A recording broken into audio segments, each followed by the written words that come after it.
Western Canada, while having its fair share of war, crime, and bloodshed, has never garnered the reputation and legend as its American counterpart.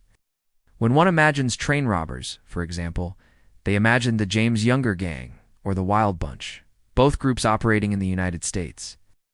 Train robberies, while not unheard of in Canada, were quite rare both in the East and West. The most famous train robber in our history wasn't even Canadian. Bill Miner, known as the Gentleman Bandit due to his politeness while robbing folks, was an American who pulled off British Columbia's first recorded train robbery on September 10, 1904.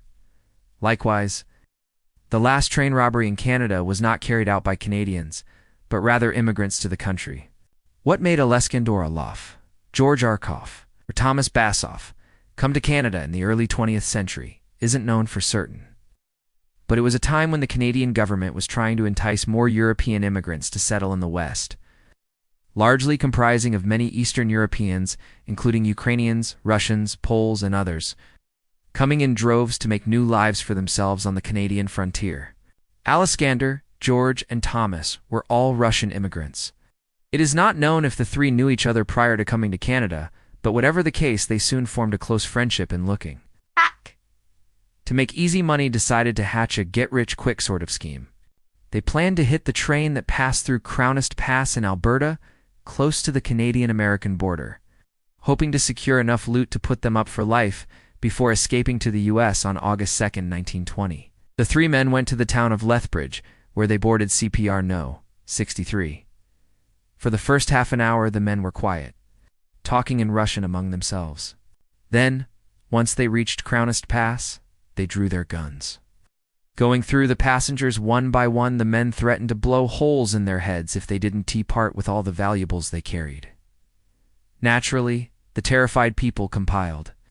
Once they finished taking all they could from the passengers, the three moved on to the conductor. The man fought back, receiving a pistol but to the side of the head for his efforts. Rummaging through the man's pockets, one of the Russians took his pocket watch, the only real thing the conductor had of material value, and decided to get off the train while they still had time to escape. In all, they got $400. It's not a bad penny in those days, but certainly not the princely sum they were hoping for. It didn't take long for the RCMP to learn of the situation and begin tracking the outlaws, but they didn't catch them. The three offs made their escape over the U.S. border into Montana, where they believed themselves to be in the clear.